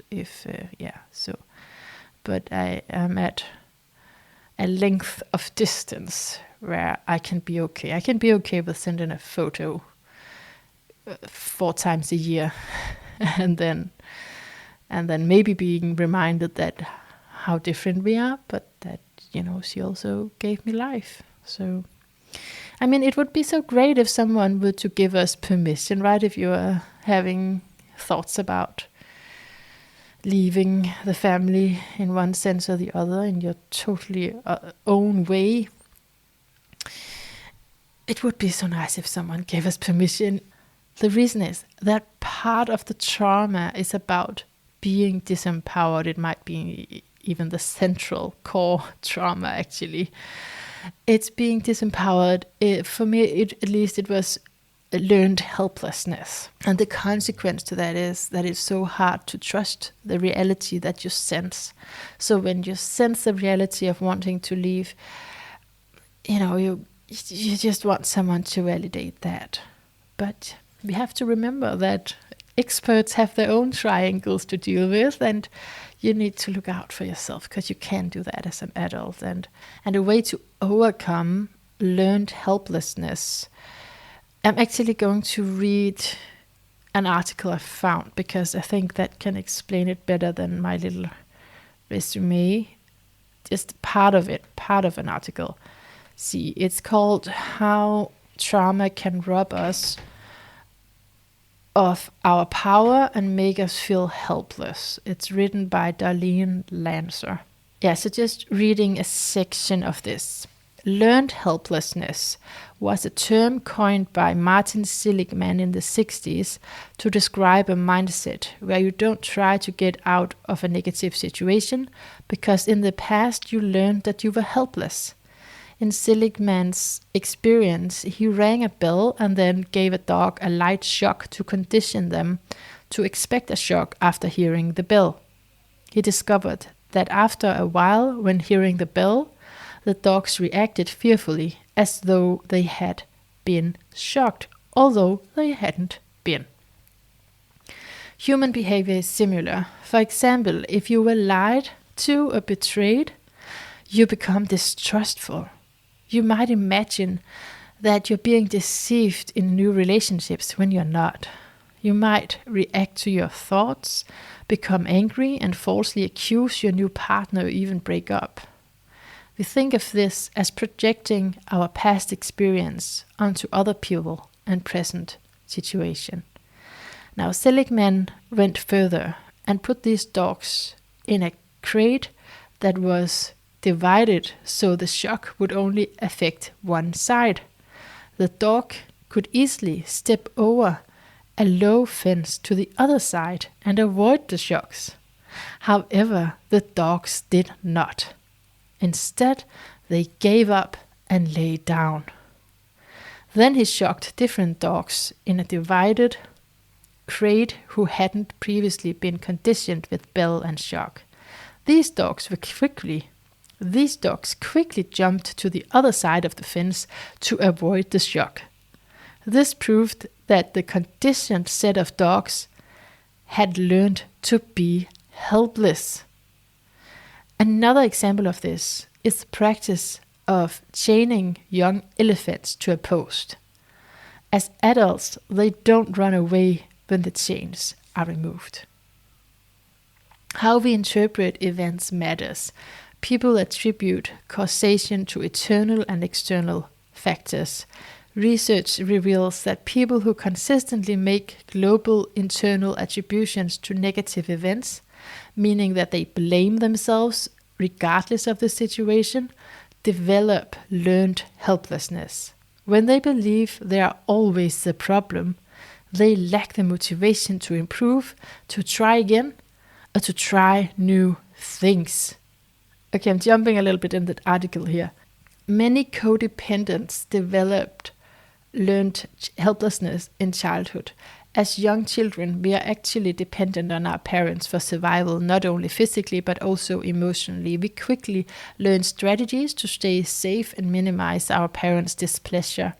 When a parent is neglectful, emotionally absent, critical, controlling, or abusive, We not only feel insecure and develop feelings of inadequacy and shame, we feel powerless to be heard and make an impact. These parents communicate, "It's my way or the highway. I don't care. You're a burden." The good news is, I'm jumping to the good news. The good news is that this condition is not a life sentence. Low self-esteem is learned, and so is healthy self-esteem. Our brains are malleable, and it requires therapy to challenge negative internal attributions and cognitive distortions. Change requires therapy that addresses our thinking and beliefs. Cognitive therapy, blah, blah, blah. And you can begin progress on your own by overcoming perfectionism, which can feed shame and negative feedback loops, as well as self-criticism, self-blame. I think she said what's important, that we actually can overcome it. I think that's what's important, not necessarily that it has to be with a certain kind of therapy. Yeah, so just to continue on that piece for a little bit around healing. As you have heard by now, I am a strong advocate for actually cutting the ties and accepting reality when parents or family members show you that they can't be there emotionally. And I also know that a cut off and surviving is not all, because we also need to heal. Otherwise, it's just going to repeat in all of these romantic relationships, right? So, and the way to heal is to locate our inner trust, cultivate self-compassion. In other words, it's about how do you now choose to relate to what has happened? And can I disidentify from a very young version of me that could only manage through self-doubt and blame? And now you can argue that cutting the ties to the family is also a younger version of me's strategy. And I will stay open and curious about that, not conclude, but I will stand up for myself. And to be honest, it feels so liberating that my family, my true family, my soul tribe, are people that I choose. I have met wonderful, great people, and there's always room for more in this family of mine. So I share my life with great people that I consider to be family. So that this is years after having done this, right? There was, of course, a lot of loneliness and being alone right after. So I'm not trying to diminish that at all, because it is tough. But I'm just saying, here on the other side of that, I feel very supported, and I feel very lucky to have great friends. And sometimes I'm with their families, and that's good. And there's just great acceptance of the differences. So when I felt all of that loneliness and being isolated, I felt great envy of other families and felt, I can never relate to these people because they have families. And I feel so much on the other side of that. I just feel that we are different, and this was my narrative. These were my choices, and other families, have different ones, and that's great. And I'm just happy to have really wonderful friends that I can call and I can consider to be a family. Yeah. Okay. So I think that was it for this topic, and I'm reaching the book here. It's a book called Lilith. So I hope you're comfortable. It's gonna be a while. No. It's a book called Lilith, Keepers of the Flame, written by Mary Blue. And because I told you in the beginning what the whole Lilith figure is about, I am gonna be confident that you can follow it, that what I'm reading is gonna be from the middle of the book and not the beginning. So it's page 143. Lilith's sexuality involution and her expulsion from the patriarchal world. Lilith's original transgender nature as unitary wholeness exists as a self-existent spiritual quality in all women. It reflects the nature of the human soul resting in a state of absorption to the psychic, sexual, spiritual energy that exists as a natural force permeating its own life consciousness, which interconnects to and likewise permeates the whole of nature with its magnetic power. Through its presence, womankind, and more generally humankind, unconsciously experienced the regeneration of itself sexually as an expression of its principle, unitary and spiritual wholeness. I hope you're following along. I feel this is quotable. That's what I mean. It's like when the sentences are actually inspiring, and then maybe you also get the meaning, but just the way that it's written. It's like, I'm liking this. Okay, I'm continuing, so just lay back and feel good. By its power, humankind merges through its heart to the mother consciousness in nature. Through this most sacred communion, intuitive understanding is given about the needs of consciousness of nature's beings, and fulfilled, acts accordingly to support their evolutionary fruition. Not only does this imprint reflect our ancestral root and its genesis, but it also represents our evolutionary aspirations, as previous cited. Its awakening into conscious realization correlates to the emotional and cognitive synthesis of the encoded seed's intelligence, which develops in concert with the mastery of its powers. For clarification, the transgender state does not mean total abstinence from sexuality. It does mean remembering sexuality's primal nature and its intrinsically spiritual purpose or design that unites human consciousness to the sacred within all else, either with a sexual partner or as psychic soulful exchanges with life forms in nature. The transgender state as a unitary wholeness flourishes during the time of humanity's spiritual genesis, then afterwards takes flight from the eternal garden as separation consciousness mounts. For one half of the world cycle, as the poles between the female and male creating principles diverge, this state undergoes involution. As this state mounts during the course of the descending arc, the tree's capacity to regenerate the consciousness of eternity ceases.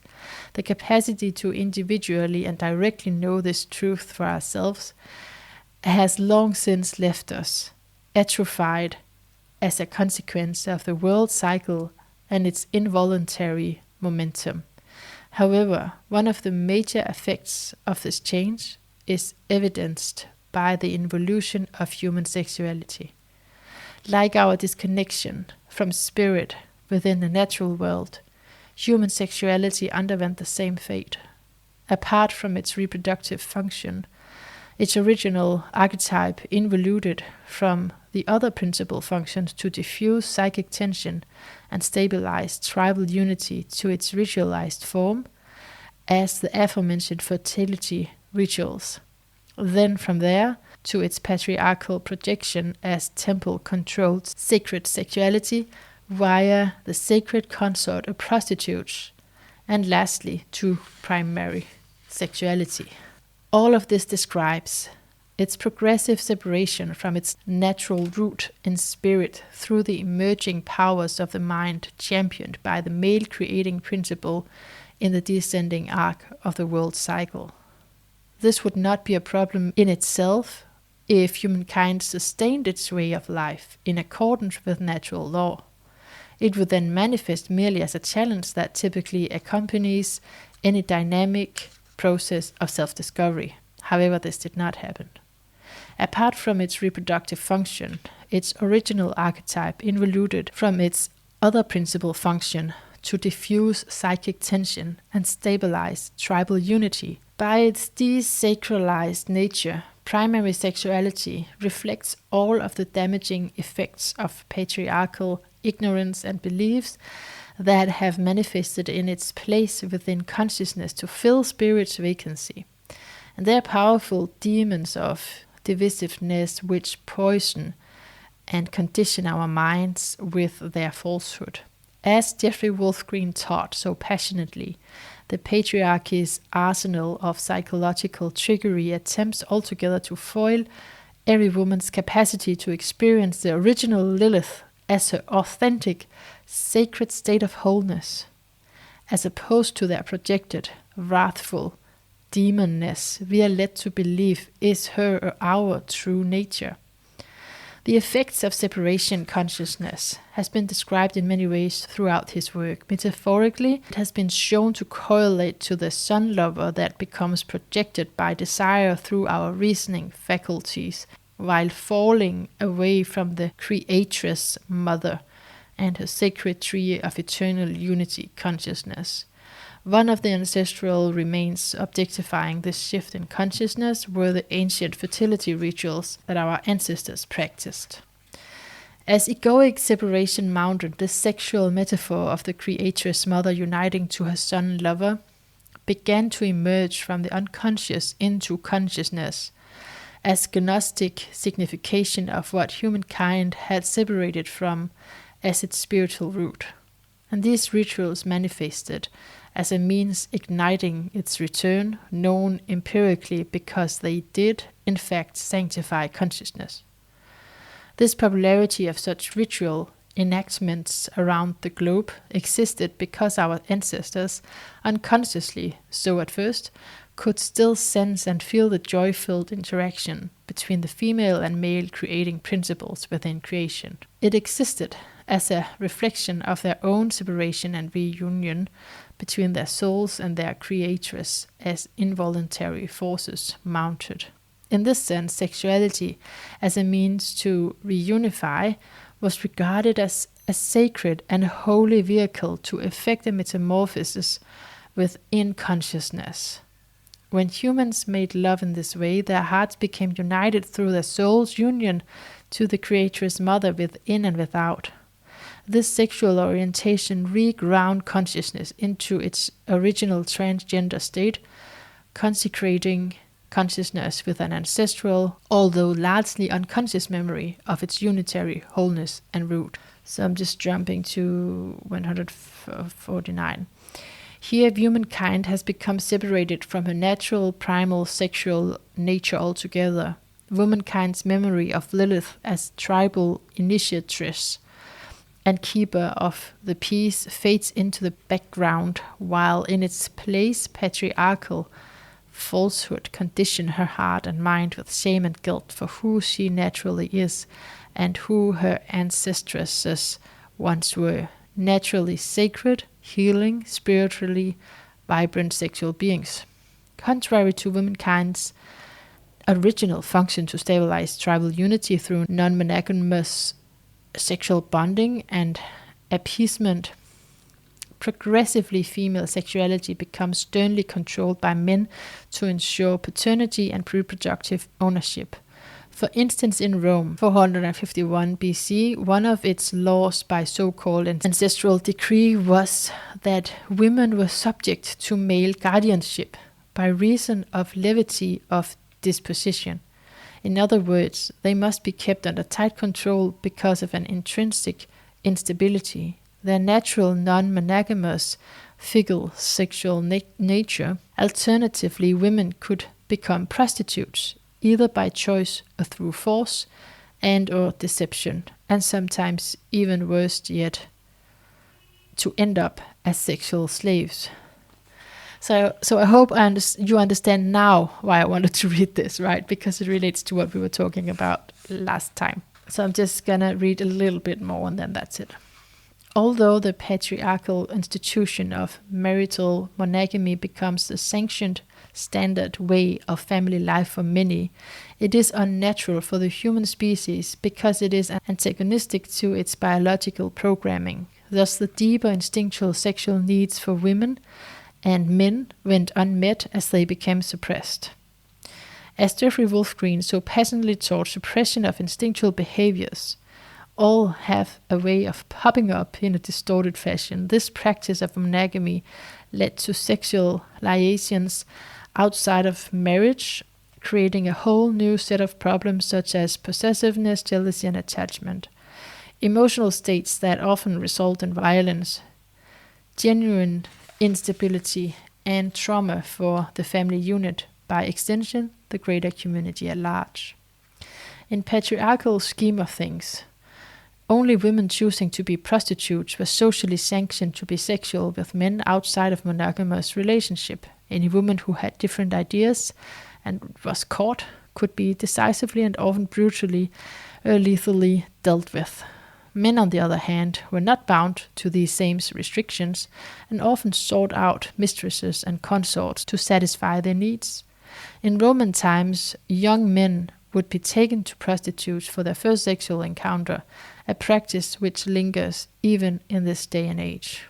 Nonetheless, these women who served men's need in this way, kept privately or paid for hire almost anywhere in the world, at brothels, whore or flop houses, were generally mistreated through prejudice and with disdain. Additionally, they were almost always socially castigated by the elites in power as low-life whores or women of ill repute. This travesty and its resulting injustices continue to persist to this day as the human need for this most ancient sexual tradition continues its display in brothels everywhere. As ritualistic sacred sexuality involuted into primary sexuality, the sacred no longer existed as part of the human sexual experience, and sexuality became understood as a simple act of biological reproduction. Sexuality's original archetypal intent degenerated from its sacred form that induced unitary wholeness to instead become externalized to fulfill the object of selfish desires. Even during this transition period, what remained of the original radiant purity and power of what is being termed sacred sexuality could not be integrated by all, especially those already developing cold, calloused heart. Unable to tolerate its power and light, they instead had very negative experiences as spirit reflected back to them their own soul's darkness. These disturbing types of experiences, especially by those who were conquerors and rapists, partaking of the spoils of wars, contributed to fuel the patriarchal suppression of female sacred sexuality, including its projection as wicked and evil, a form of vengeful retribution against women and their sexual nature because it induced its antithesis, pacifism. Primary sexuality's degenerative form, known as lust, is one-dimensional, carnal, sensory gratification that is self-centered in nature. Lust can be used to affirm one's power over another in either a benign or violent manner, depending upon the individuals involved.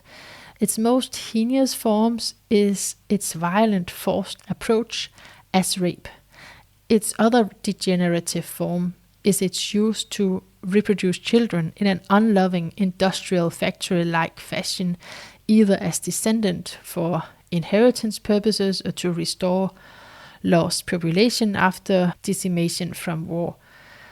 Where wars were fought, some often lasting many generations, women increasingly were kept for this purpose and denied rights to be anything else, except of course to declare themselves as a prostitute. All of this reflects a fact of significant potent that manifests during the descending arc, namely the deteriorating state of the human condition undergoing the throes of individuation from separation consciousness. Lilith is the symbol for the transgender soul existing in a state of unconscious divinity, wholly united through her heart to the whole of a conscious creation. Okay, I'm gonna do something criminal. I'm going to jump to the end of this book, so not just the end of the chapter that I've been reading, but to the end of this book, okay? Just for a little quote here. What is sacred and holy, being endless, is the essential unity that exists between humankind and the rest of creation. Through our mutual journey of reciprocal partnership, we discover with the greatest joy that the unconsciously primal, our immortal soul consciousness, exists as a pure reflected aspect of the sacred that dwells within all beings as the Holy Mother's nature and feeling body in the natural world. The very environment we are given to exercise our powers of co-creation, both internally and externally, reflects or deflects her nature as our own, depending upon the condition of our hearts. Therein we become graced to feel and perceive who we truly are versus who we are not. In the process, we discover for ourselves how to live like our immortal ancestors, guided by nature's sacred laws that uphold us and all the rest of creation by keeping true to the eternal way. This is the timeless truth that our ancestral guidance spirit Lilith eternally embodies for all womankind as keepers of the flame. Ah, that's good. Are you still awake? Well, I have nothing more. Just, I hope this too was a place for you to call whole, and just thank you for letting me entertain you for a little bit. And let me know what you think of this. This is sort of a mix of going through real traumas just to talk about reality, and then also to find some cracks where the light can come in and the healing can come in, right? So thank you so much for being part of this and supporting me by listening and being there. Appreciate it a lot.